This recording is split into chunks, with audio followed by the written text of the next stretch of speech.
సంఘటన ఒకటి చెప్పండి. జల్గాంలో చాలా సంఘటనలు గుర్తున్నాయి. అక్కడ బేసికల్‌గా ఏంటంటే పబ్లిక్ చానా యాక్టివ్. మన ఏమంటారు దాన్ని, socially very active, culturally vibrant society అక్కడ. హుహు. ఒక ఒక క్రైమ్ అయితే నాకు చాలా గుర్తుండిపోయింది. ఓకే. నా డివిజన్‌లో కాదు. నా డివిజన్ నుండి ఆల్మోస్ట్ 100 కిలోమీటర్ల దూరంలో వేరే డివిజన్‌లో ఒక నలుగురు పిల్లల్ని చంపబడ్డారు. 2 అమ్మాయిలు, 2 అబ్బాయిలు. వాళ్ళందరూ మాక్సిమం ఏజ్ అంటే పెద్ద నలుగురిలో పెద్ద ఏజ్ 13 ఇయర్స్. మిగిలిన వాళ్ళు 11 ఇయర్స్, 8 ఇయర్స్, 6 ఇయర్స్. ఇట్లా నలుగురు పిల్లలు దే వర్ కిల్డ్. ఒక అరటి తోటలో చంపబడ్డారు. అది నాకు సంబంధం లేదు. ఎందుకంటే నా జ్యూరిడిక్షన్ కాదు. కానీ అరౌండ్ నేను జాయిన్ అయ్యి అప్పటికి ఒక 10-15 డేస్ అయి ఉంటుంది. మా ఎస్పీ గారు నాకు ఫోన్ చేశారు, కుమార్ ఎక్కడున్నాడు, వెంటనే సో అండ్ సో ప్లేస్కి వచ్చేసాను అన్న. అంటే అక్కడ ఏఎస్పీ ఉన్నారు ఆల్రెడీ. అక్కడ ఎస్డిపి ఉన్నాడు, వాళ్ళ డివైఎస్పీ ఉన్నాడు. కానీ నాకు ఫోన్ చేసి నన్ను రమ్మన్నారు. నాకు ఎందుకు రమ్మన్నారు కూడా నాకు కూడా అర్థం కాలేదు. కానీ నేను వెళ్ళాను. అప్పుడు చెప్పారు, you're going to be the eye of this case, నీకు కేసు ఇచ్చేస్తాను. డీజీ గారు నుండి ఫోన్ వచ్చింది, అక్కడ ఉన్న కుమార్కి ఇచ్చేసి ఐపీఎస్కి ఇవ్వండి అని చెప్పారు. సెన్సిటివ్ కేసు అయింది. ఆ నలుగురు కూడా ట్రైబల్ పిల్లలు నలుగురు. ఆ కేసు మాకు డిటెక్ట్ చేయడానికి చాలా టఫ్ ఉండే. It took us 8 days to detect. 8 days తర్వాత డిటెక్షన్ అయింది. ఏమొచ్చింది క్లూ? అంటే మేము ఏం చేసామంటే అసలు అది కంప్లీట్గా, అది కూడా ట్రైబల్ ఏరియానే, ఒక అరటి తోటలో పనిచేసే ఫ్యామిలీ. వాళ్ళ అమ్మ నాన్న వాళ్ళు వేరే దగ్గరికి వెళ్ళారు, వాళ్ళ అన్న కూడా వెళ్ళారు. వాళ్ళ 5 పిల్లలు అయితే వాళ్ళ అన్న అమ్మ నాన్న వేరే ఊరికి వెళ్ళారు. 4 పిల్లలు వాళ్ళ ఇంట్లో ఉన్నారు చిన్న షెడ్లో. మేము అంటే సీసీటీవీ ఫుటేజ్, ఈ పిల్లలు ఎవరితో మాట్లాడారు, వాళ్ళ అన్న ఎవరితో మాట్లాడారు, వీళ్ళు ఎవరికి చెప్పారు, అదంతా బ్యాక్గ్రౌండ్ తీసి డిటెక్ట్ చేసాం. ఒక మనిషి 4 చంపాడు, వాళ్ళ రిలేటివే. ఎందుకు? సమ్ సెక్షువల్ ప్రెజర్ కోసం. ఒక అమ్మాయి ఉంది 13 ఇయర్స్, అమ్మాయిని కోసం చేయడం కోసం. తర్వాత ఆ అమ్మాయి ఒప్పుకోకపోతే ఆ అమ్మాయిని చంపేసి, వాడు psycho, is a psycho basically. తర్వాత మిగిలిన పిల్లలు కూడా ఎక్కడైతే ఎవిడెన్స్ ఇస్తారని చెప్పేసి వాళ్ళని కూడా చంపేశాం. అయ్యో.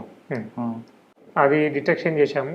దానికి యాక్చువల్గా ఆ కేసుకి మాకు స్టేట్ హోమ్ మినిస్టర్ నుండి కూడా అప్పుడు సర్టిఫికేట్ దొరికింది. కొట్టారా?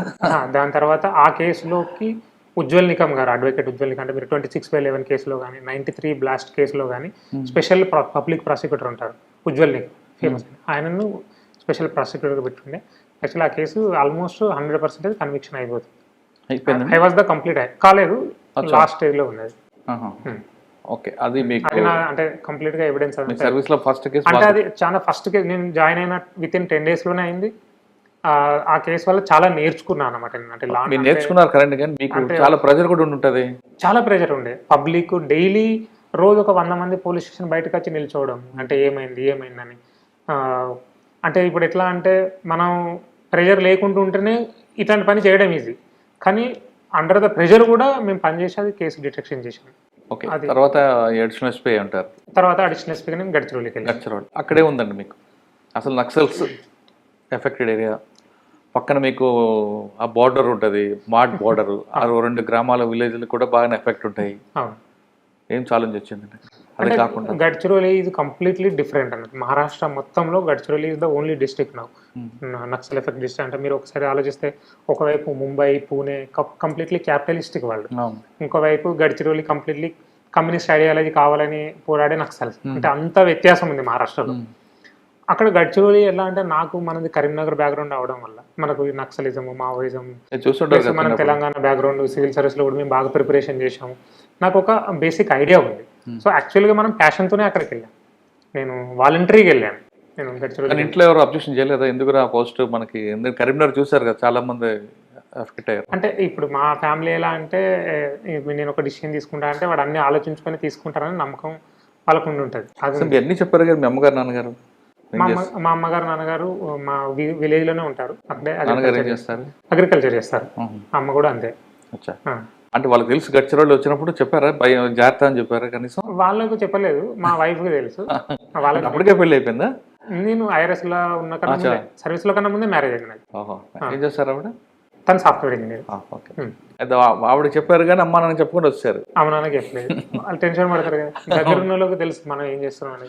సార్ గడ్చిరోలి చెప్పాము, వెళ్ళిన తర్వాత అటువైపు మార్డ్ ఎఫెక్ట్ ఉంది కాబట్టి ఆ ప్రాంతం ఎలాగుంటుందండి? అంటే ఏ బెల్ట్ లో ఎక్కువగా ఎఫెక్టెడ్? అది ఛత్తీస్గఢ్ అంటే ఓన్లీ గడ్చిరోలికి 7 districts బార్డర్. తర్వాత అక్కడ కాంకేర్ నుండి మొదలు పెడితే ఇక్కడ మీకు నారాయణపూర్ వరకు వస్తాను. సో ఈ నారాయణపూర్ బార్డర్ ఇవన్నీ ఏంటంటే కంప్లీట్లీ మీరు అన్నట్టుగా మార్డర్ ఏరియాస్. ఆ ఏరియా ఎట్లా అంటే, మనం అంటే డీపర్కి వెళ్తూ ఉంటే టువర్డ్స్ మార్డ్ ఏరియా. విలేజెస్ ఎట్లా అంటే, ఒక విలేజ్ అంటారు, 4-5 ఇండ్లు ఉంటాయి, ఒకటే ఫ్యామిలీ ఉంటుంది, వాళ్ళే బ్రదర్స్ ఉంటారు, అంత తక్కువ పాపులేషన్ ఉంటారు. సో వాళ్ళను నక్సల్స్కి డామినేట్ చేయడం ఈజీ. నక్సల్స్ కూడా కదా వాళ్ళని ఇప్పుడు మనం వాడాల్సిన టర్మ్ అనేది మావోయిస్టులు. రెండోది వీళ్ళ దగ్గర వెపన్స్ ఉంటాయి. యాక్చువల్లీ మేము అర్థం చేసుకుంది ఏంటంటే ప్రజలకు డెవలప్మెంట్ కావాలి.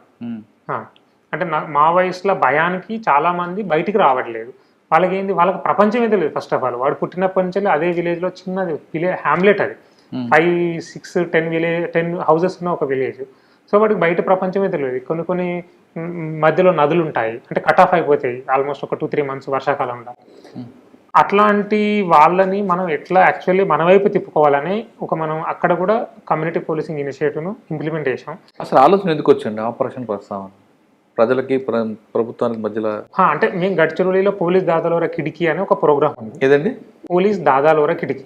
అంటే దాదా అంటే మహారాష్ట్రలో అన్న అని. బేసికలీ పోలీస్ అనేవాడు మీకు ఒక అన్ననే అనే ఉద్దేశంతో ఒక స్కీమ్ అక్కడ తయారు. అంటే మనం జస్ట్ తెలుగులో పోలీస్ అన్న అంటాం. అక్కడ పోలీస్ దాదాలోరా కిటికీ అంటే విండో. గ్రామ రక్షక దళం కూడా పెట్టినట్లున్నారు కదా అక్కడేనా? అది ఇక్కడ పెట్టారు. అక్కడ ఏం చేశామంటే, అంటే మా ముందు ఆల్రెడీ సెటప్ ఉండే దాన్ని. అక్కడ ఏంటంటే ఇప్పుడు డీప్ ఇంటీరియర్ ప్లేసెస్లో వేరే డిపార్ట్మెంట్సే ఉండవు. అంటే రెవెన్యూ డిపార్ట్మెంట్ కానీ బీడీఓ డిపార్ట్మెంట్ కానీ వీళ్ళు ఉండరు. కానీ పోలీస్ అవుట్ పోస్ట్ ఉంటుంది మన సెక్యూరిటీ పర్పస్ కోసం. అక్కడున్న విలేజ్ పీపుల్కి మనం ఏం చేశాము, పోలీస్ అవుట్ పోస్ట్లోనే సింగిల్ విండో మెకానిజం పెట్టి మీకు ఏ ఇబ్బంది ఉన్నా, మీకు క్యాస్ట్ సర్టిఫికేట్ కావాలి, మనకు పిహెచ్ సర్టిఫికేట్ కావాలి, ఇన్కమ్ ఏ సర్టిఫికేట్ కావాలన్నా, అంటే అది కాకుండా గవర్నమెంట్ ఏమైనా యోజనాస్ ఉంటాయి కదా, స్కీమ్స్ ఉంటాయి కదా, అవి ఇంప్లిమెంటేషన్ కావాలన్నా కూడా మీరు పోలీస్ స్టేషన్కి వచ్చి మీ అప్లికేషన్ ఇస్తారు, మొత్తం మేమే ప్రాసెస్ చేస్తాం. అట్లా చేశామన్నట్టు. అంటే వాళ్ళ హెడ్ క్వార్టర్ రావాల్సిన వాళ్ళు అసలు ఎక్కడికి రావాల్సిన అవసరం లేదు. తర్వాత అందులో కూడా కొన్ని ప్రాబ్లమ్స్ ఫేస్ చేశాము. దాని తర్వాత ఏమైంది, వీళ్ళకి తెలియదు గవర్నమెంట్ స్కీమ్స్ ఏమున్నాయో కూడా. అప్పుడు విఎల్ఈ అని ఒక కాన్సెప్ట్ ఉండే, విలేజ్ లెవెల్ ఎంటర్ప్రెన్యూర్ అని. అంటే వీళ్ళు గవర్నమెంట్ స్కీమ్స్ని ఇప్పుడు జస్ట్ లైక్ మనకు మీ సేవా కేంద్రాలు ఉన్నట్టు వీళ్ళకు గవర్నమెంట్ పర్మిషన్ ఇస్తుంది. అట్లాంటి వాళ్ళని మేమే రిక్రూట్మెంట్ చేసేసి వాళ్ళని విలేజ్లకు పంపించేసాము. ఫస్ట్ మీరు స్కీమ్స్ ఏమున్నాయో ప్రజలకు చెప్పండి. ఇప్పుడు ప్రజలు ఆబ్వియస్లీ 200 కిలోమీటర్స్ 300 కిలోమీటర్స్ స్టార్ట్ చేసి వాడు డిస్ట్రిక్ట్ హెడ్ క్వార్టర్స్ రాలేడు, 100 కిలోమీటర్స్ స్టార్ట్ చేసి తాలూకా హెడ్ క్వార్టర్స్ కూడా రాలేడు. ఎందుకంటే వాళ్ళంతా నక్సల్ ఎఫెక్టెడ్ పీపుల్ కదా. సో వాళ్ళకి ఫస్ట్ స్కీమ్స్ ఏమైనా చెప్పించి, మేము కూడా గ్రామ్ విజిట్ చేసినప్పుడు కూడా చెప్పించి వాళ్ళని డైరెక్ట్గా అవుట్ పోస్ట్లకు పోలీస్ హౌస్పిటల్కి తీసుకురావడము. ఈ స్కీమ్స్లో మీరు ఎలిజిబుల్. ఇప్పుడు చాలామంది ఎట్లా అంటే ట్రైబల్స్లో దే ఆర్ ట్రైబల్స్, కానీ వాళ్ళకి ట్రైబల్ ఎస్టీ సర్టిఫికేట్ ఉండదు. వాళ్ళకు ఓల్డ్ ఏజ్ పెన్షన్ స్కీమ్ ఉంది, కానీ వాళ్ళకి రాదు. వాళ్ళకి తెలియదు. ఎందుకంటే వాళ్ళకి ఏం సర్టిఫికేట్స్ తెలియవు కదా. ఇప్పుడు మనం బేసిక్ చాలా మందికి ఆధార్ లేదు. మేము ఫస్ట్ ఏం చేసాం, ఫస్ట్ మీకు అందరికి ఆధార్ కావాలి, క్యాస్ట్ సర్టిఫికేట్ కావాలి. ఈ రెండింటిని ఇప్పించి దాని తర్వాత మిగిలిన స్కీమ్స్ అన్ని ఇంప్లిమెంట్ చేసాం. కానీ ఆధార్ కార్డు వద్దని అక్కడ పార్టీ వ్యతిరేకించింది కదా. అంటే ఇప్పుడు మేము అంటే వద్దని వాళ్ళు వ్యతిరేకించిన ప్రజలు మాత్రం వేరే రహస్యం కోసం తీసుకునేవారు. ఇప్పుడు ప్రజలకి బేసికల్గా ఏం కావాలి, గవర్నమెంట్ చేసే స్కీమ్స్ అయితే కావాలి కదా. ఇప్పుడు ఓల్డ్ ఏజ్ పెన్షన్ స్కీమ్ కింద మీకు మామూలు 2000 వస్తుంది అనుకోండి, తీసుకోరా వాళ్ళు? ఖచ్చితంగా తీసుకుంటారు. వాళ్ళకు ఇప్పుడు మావోయిస్ట్ ఐడియాలజీ ఏంటిది, మీ గవర్నమెంట్ కోసం మీకోసం ఏం చేయట్లేదు, మిమ్మల్ని మోసం చేయడానికే గవర్నమెంట్ ఉంది. వీళ్ళు అదే నమ్ముతారు కదా, ఎందుకంటే వీళ్ళకి తెలియదు పాపం. అట్లాంటి ఏరియాలో కొన్నిసార్లు టీవీయే లేదు, వాళ్ళకి ఏం తెలియదు. అట్లాంటి అంత ఇన్నోసెంట్ పీపుల్ కూడా ఉంది. అట్లాంటి వాళ్ళని మనం ఫస్ట్ అంటే డీప్ ఇంటీరియర్ అని చెప్పేది, చాలా ఇంటీరియర్ పాకెట్స్లో, ఎంటైర్ గడ్చిరోలి ఇట్లా కాదు, ఒక 1/3 పీపుల్ ఇట్లనే ఉన్నారు. వాళ్ళని కంప్లీట్గా అంటే డీప్ పాకెట్స్లో కూడా మా వైపు టర్న్ చేసుకున్నాం. సార్ ఈ క్రమంలో వాళ్ళకి మీకు ఎక్కడైనా ఘర్షణ జరిగాయా పార్టీకి మీకు? ఈ బేసికల్గా మీరు ప్రజలకు బాగా దగ్గర అవుతున్నారు, అది వాళ్ళకి ఇష్టం ఉండదు. ఈ క్రమంలో మిమ్మల్ని అంబుష్ చేయడం, అటాకులు చేయడం, రకరకాల వార్నింగ్లు ఇవ్వడం జరుగుతుంటాయి. అటువంటి ఎదురుపడ్డాయి? అట్లాంటివి ఏం జరగలేదు. మేమే ఇంకా యాక్టివ్గా మేము ఆపరేషన్ చేసి చాలా వరకు యాంటీ మావోయిస్ట్ ఆపరేషన్ చాలా వరకు చేసాము. చాలా ఏరియాస్ని క్లియర్ చేసాము. సో దట్ ప్రజల మీద ప్రెషర్ రాకూడదు. ఇప్పుడు ప్రజలు అనే వాళ్ళకి మాకు గవర్నమెంట్ నుంచి సపోర్ట్ వస్తుంది, మేము తీసుకోవాలనుకుంటే వాళ్ళు ఒక ప్రెషర్లో తీసుకోకూడదు అన్న ఉద్దేశం రాకూడదని కంప్లీట్గా ఏరియాస్ అన్ని మేము క్లియర్ చేసుకుంటూ ముందుకు వెళ్ళిపోయాం టువర్డ్స్. మీరేమో సామాజిక కోణంలో చూసుకుంటూ ఆర్థికంగా వాళ్ళు డెవలప్ అవ్వాలనే ఉద్దేశం మీరు వెళ్తున్నారు. కానీ మరోవైపు వాళ్ళ యాక్టివిటీ ఎక్కువ అవ్వకుండా, అంటే ఇంకొక కోణం మీద ఉంది, లా అండ్ ఆర్డర్ విషయాలు చూద్దాం, కోమింగ్ చేయడం, ఎక్స్చేంజ్ ఆఫ్ ఫైర్, ఇవన్నీ కామన్. అవన్నీ కంటిన్యూ చేస్తూనే ఇది అంటే 2 pronged స్టార్ట్ అయ్యింది. ఓకే, ఈ వేలో మీకు ఏమైనా ఎదురుపడ్డాయి ఛాలెంజెస్ లా అండ్ ఆర్డర్ విషయాలు, కోమింగ్ చేయడం విషయంలో కానీ? చాలా సార్లు ఎదురుపడ్డాయి. అంటే ఇప్పుడు మేము అంటే మీకు ఎవరంటే అప్పుడు ఏ దళం ఎక్కువ ఉంటుంది అక్కడ మీరు టైంలో? అక్కడ చాలా అంటే అహేరీ దళం అని ఉండేది, చాలా దళాలు ఉన్నాయి. అంటే వాళ్ళు లీడ్ చేస్తున్న తెలుగు వాళ్ళే కదా, ఎప్పుడైనా ఎదురుపడ్డారా? తెలుగు వాళ్ళు ఎదురుపడలేదు కానీ మేము ఒక నక్సలైట్ని అరెస్ట్ చేశాము, తెలుగు నక్సలైట్ని. తన సీనియర్ క్యాడరు, అంటే తను నక్సలైట్ మావోయిజం వదిలిపెట్టి చాలా సంవత్సరాలు అయింది. He was living in hideout in Mancherial. So తనను మాకు కాన్ఫిడెన్షియల్ ఇన్ఫర్మేషన్ వచ్చిన వెంటనే మేము అరెస్ట్ చేశాము. తను బేసికల్గా ఏంది అంటే వాళ్ళు ఎంత రాడికలైజ్డ్, ఎంత బ్రెయిన్ వాష్ అనేది తనతో ఇంట్రాగేషన్ చేసినాక నాకు అర్థమైంది. అవునా? అంటే తను ఏమంటాడు, 30 నాది తెలంగాణ అని చెప్పారా మీరు? చెప్పాను, తెలుగులోనే నేను ఇంట్రాగేషన్ చేశాను. తను ఏమంటాడు, నా జీవితం 30 ఏళ్ళు నేను మావోయిస్టుల కోసం పనిచేశాను. ఈ రోజున ఇప్పుడు నేను ఒకటే అడిగాను తనని, మీకు 2 ఆప్షన్లు ఉన్నాయి, ఒకటి అరెస్ట్ కావచ్చు, రెండోది సరెండర్ కావచ్చు. సరెండర్ అయితే మీ పేరు మీద ఎంత అయితే రివార్డు ఉందో అదంతా మీకే వస్తుంది, అది కాకుండా మీకు మేము హెల్ప్ చేస్తాము ఇల్లు కోసము, జాబ్ కోసం, ఇదంతా మన ఉంది కదా సరెండర్ పాలసీ ఉంది మహారాష్ట్రలో కూడా. We have very good surrender. తను అడిగినప్పుడు నేను ఐ డోంట్ గెట్ సరెండర్, నన్ను అరెస్ట్ చేసేయండి అన్నాడు. అంటే నేను ఎందుకు ఇట్లా అని అడుగుతున్నా, సైకాలజీ కదా ఇది, సింపుల్. నేను 35 ఇయర్స్ ఒక ఐడియాలజీ కోసం పోరాడాను, ఇప్పుడు నేను సరెండర్ అయ్యానంటే నేను నా జీవితమే తప్పు అని నేనే ఒప్పుకున్నట్టు. సో నేను ఒప్పుకోను, నన్ను అరెస్ట్ చేసి మీరు ఎన్ని సంవత్సరాలు జైలులో నాకు కంపర్లేదు. అంటే అంత హార్డ్ కోర్ బ్రెయిన్ వాష్ ఉంటారు వాళ్ళు. మరి మీరేం చేశారు? మనం ఏం చేస్తాం, అరెస్ట్ చేసాం. అరెస్ట్ ఇప్పుడు తనని ఇంకేం చేయలేము అంత. ఇప్పుడు హీ కంప్లీట్లీ బ్రెయిన్ వాష్డ్ కదా. ఒకవైపు ఛత్తీస్గఢ్లో వాళ్ళ అప్పర్ హ్యాండ్ కనిపిస్తుంటుంది, మీ వైపు రాకుండా మీరు మాత్రం ఆపరేషన్ చేస్తున్నారు, కంట్రోల్ చేసుకొస్తున్నారు వాళ్ళు. కానీ మీ వైపు కూడా రావాలి, మీ వైపు కూడా వాళ్ళ అప్పర్ హ్యాండ్ చేయాలని చాలా ప్రయత్నాలు చేశారు. ఇందులో భాగంగా మీకు ఎప్పుడైనా అటువంటి సంఘటన ఎదురైంది? మేము చాలా యాక్చువల్లీ ఎక్స్చేంజ్ ఆఫ్ ఫైర్ చాలా ప్లేసెస్లో అయినాయి. అంటే వాళ్ళు చాలా చోట్ల వచ్చి మా మీద అటాక్ చేయడానికి, మేము మీ డేరాల్లో కూర్చున్నప్పుడు, లేదంటే మేము వెళ్తున్నప్పుడు, ఎందుకు నేను కూడా నేను అంటే 2-3 ఎక్స్చేంజ్ ఆఫ్ ఫైరింగ్స్లో నేను ఉండేను.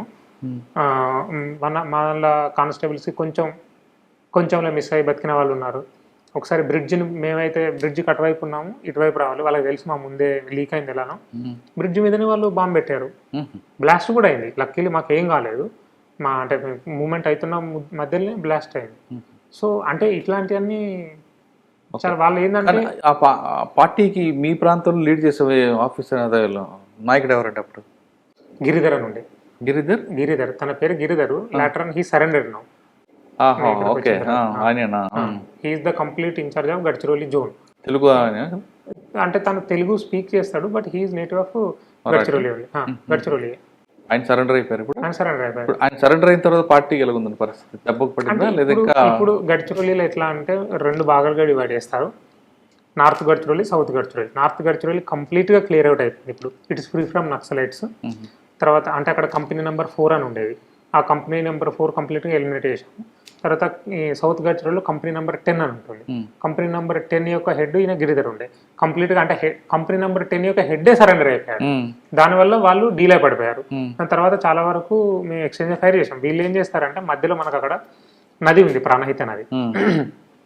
నదికి అటువైపు ఉంటారు, మధ్యలో వచ్చి ఇటు ఏమన్నా యాక్టివిటీ చేయడం, మళ్ళీ పోవడం, అక్కడ హైడ్ అవుట్ అలా చేస్తూ ఉంటారు. ఇటువైపు వచ్చినప్పుడు మన దగ్గరికి వస్తున్న మనకైనా ఇన్ఫర్మేషన్ వస్తే ఎక్స్చేంజ్ ఫైర్స్ అవుతుంటాయి.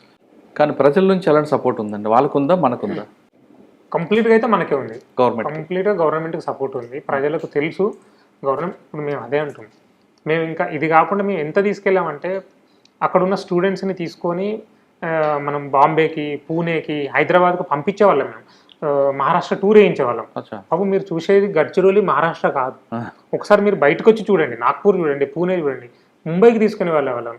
వాళ్ళకు చూపించడం వల్ల అక్కడ పిల్లలకి ఏమైపోయిందంటే, తెలియకుండానే ఒక అవేర్నెస్ వచ్చేసింది. ఎందుకంటే తల్లిదండ్రులకి ఏం తెలియదు, అట్లీస్ట్ కమింగ్ జనరేషన్ అన్న, అంటే ఇప్పుడున్న జనరేషన్ అన్న స్పాయిల్ కాకూడదని అట్లా మేము టూర్స్ వేయించి వాళ్ళలో అవేర్నెస్ కూడా తీసుకొచ్చాం. అది కాకుండా చాలా స్కిల్ డెవలప్మెంట్ ప్రోగ్రామ్స్ కూడా మేము కండక్ట్ చేసాం.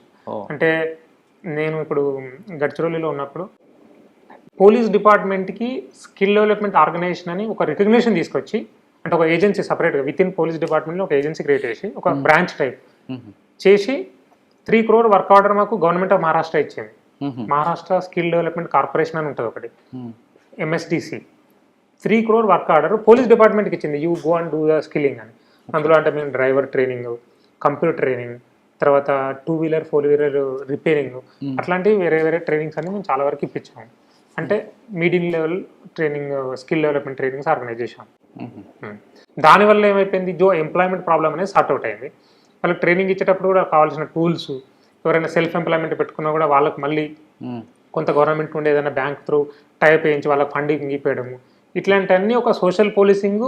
అంటే ఇట్లా యాంటీ నక్సల్ ఫోర్స్ ఉంది, at the time social policing. మేము మీకోసం ఉన్నాం, మీరు మా వైపు వస్తే మేము మీకోసం ఉన్న ఒక భరోసా వాళ్ళకి ఇప్పించి అంటే ఒక పార్ట్ కాక 2 పాత్రలు నడిపించారు మీరు. 2 పాత్రలు నడిపించుకున్నాం. ఓకే, ఎంతకాలం పనిచేస్తారండి? అక్కడ 2 years నేను, అంటే 22 months ఉన్నాను. 22 months తర్వాత తర్వాత యవత్మాల్. ఇక్కడికి వచ్చాను.